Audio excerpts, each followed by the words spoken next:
My name's Ian McAfee. I'm a founder and CEO of Shift Markets.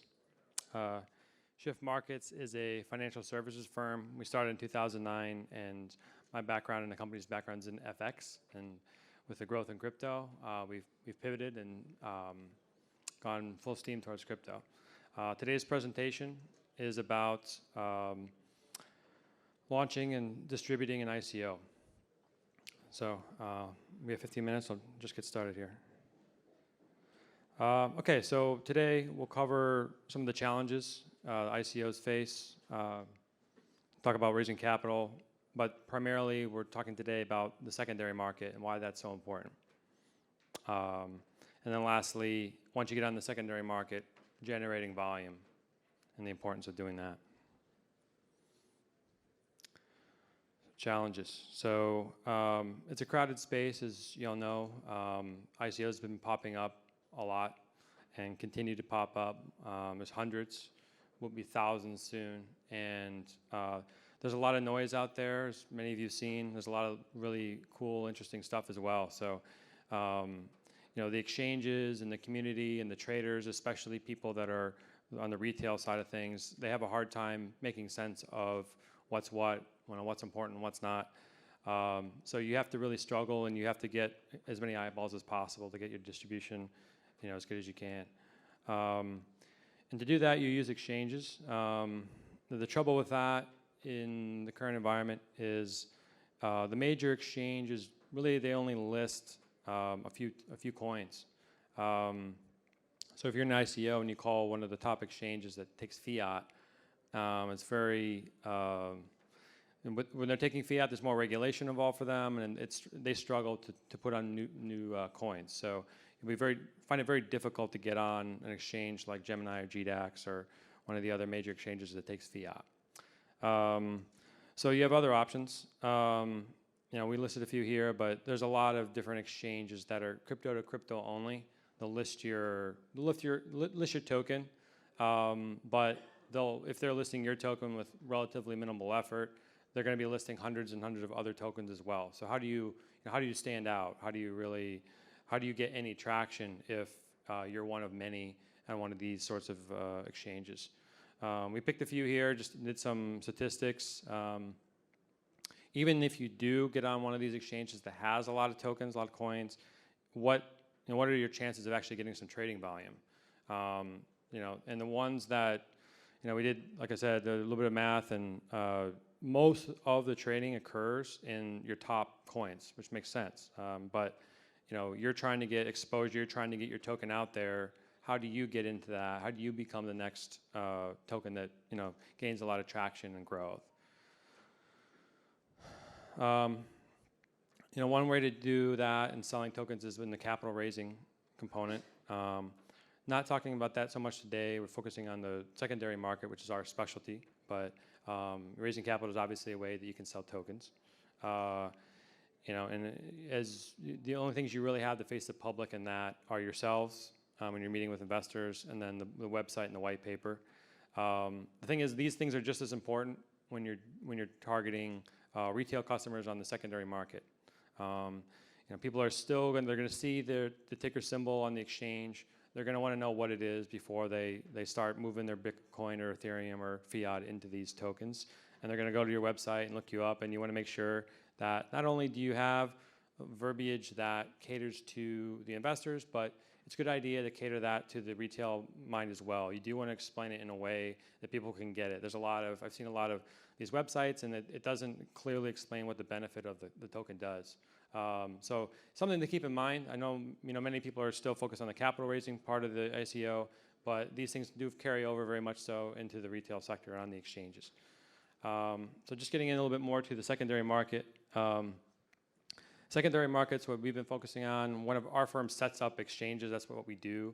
We set up exchanges all over the world, and primarily in regions where our exchanges take fiat and list tokens. And you know, what's the importance of exchanges? Why is this such an effort? Why do you need to put some time and energy into this?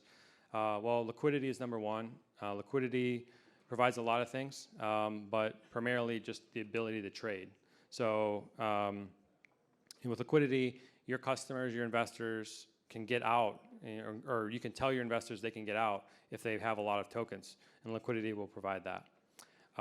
Exchanges will also be your mouthpiece to the market. So, it can't be just you who is selling your idea out there. There's only so many of you.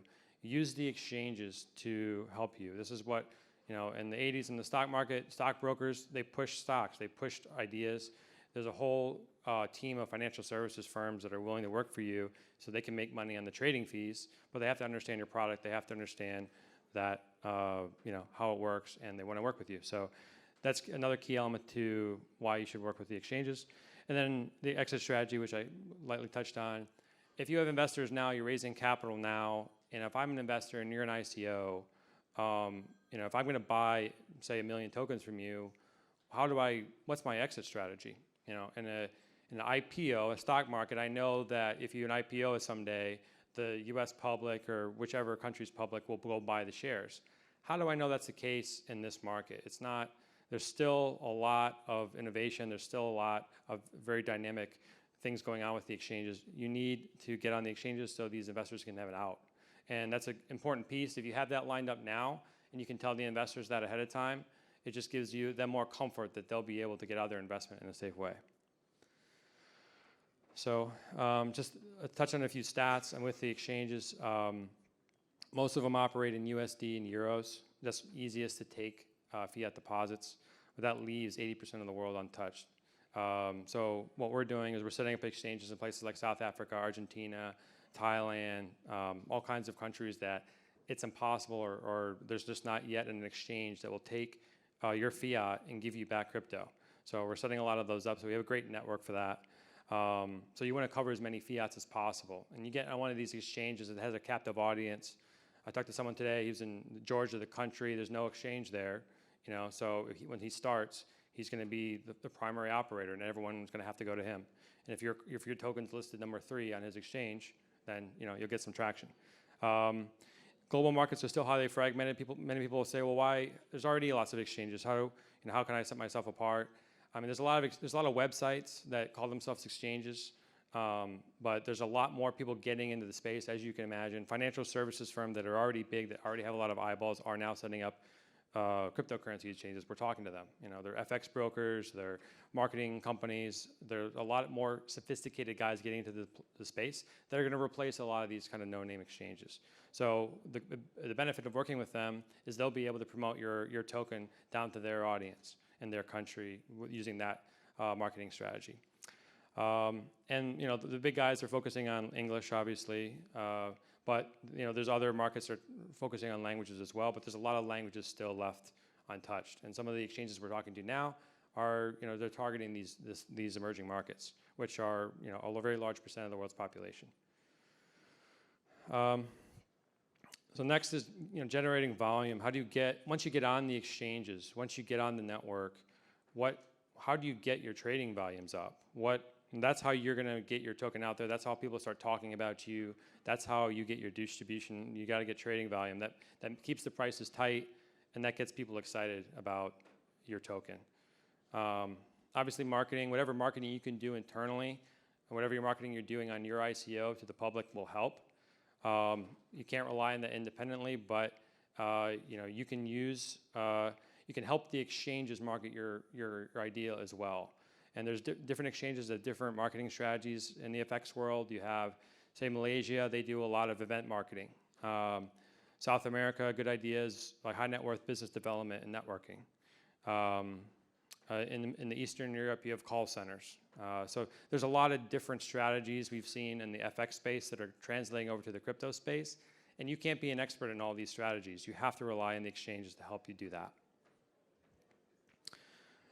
And something to think about when you're talking to these exchanges, when you're getting listed on the exchanges, is where are you placed? Just like anything, shelf space matters. Coca-Cola buys the eye-level shelf space for a reason, because that's where all the sales are. You don't want to be down the list somewhere where no one can see your symbol. No one's going to trade. If you're at the top, you're going to get a lot more trading volume. So we have a lot of volume through our FX platform as well. So we just did an experiment. We moved BTC to the top, and the volume spiked basically immediately. But just generally speaking, the closer you are to the top, the more eyeballs you're going to get. It's just how the placement works. But maybe even more important than that is the price, the market making side of things. If there's no orders, if you can't trade, if there's no one making a market, then who are you trading with? Who's actually putting up these limit orders? Who when you're selling, who's actually buying, and vice versa. So finding a market maker is extremely important. It does a lot of things. It tightens the spreads. So tightening the spreads is important because if I'm coming in as a retail investor or even an institutional investor on an exchange and I see a wide spread, that means I pay more to get in, and I don't want to do that. I'd rather buy something that's less expensive. So market making will help you tighten the spreads. You get a deeper book. So the example earlier, the investor has 1 million of your tokens. He goes to one of the exchanges and you have a couple of guys buying maybe 10 tokens, 20 tokens. That doesn't help him. You need a market maker behind you, just like a lot of the stock exchanges have, that will market make on that instrument. So we can help you do that. We have a network of hedge funds basically that connect to us from the FX space, from the crypto space, that can help you make markets in your token, which is something to think about to improve some of these factors. And it also lowers volatility. If there's no one placing orders on the order book and someone puts a buy in at 1 and someone puts a sell order in at 10, there's a $9 spread. And then what happens in the meantime? It jumps back and forth. There's a lot of volatility. Volatility generally frightens people. If it's going up, obviously that's good, but generally speaking, you want a relatively stable price so people can have a general concept of what your token is worth. So that's the advantage of market making. So we can help with a lot of these things. Like I said, we set up exchanges. We have a lot of different countries, a lot of different currencies, a lot of different marketing strategies that you can plug into our network and get access. And with the market making side as well, you can get market makers to back your coin, provide you a two-way price 24 hours a day instead of relying on a retail customer to make your price for you. So there's 5 of us here. Feel free to stop by our booth at number 9. If you have any questions, feel free to reach me afterwards. Thank you very much.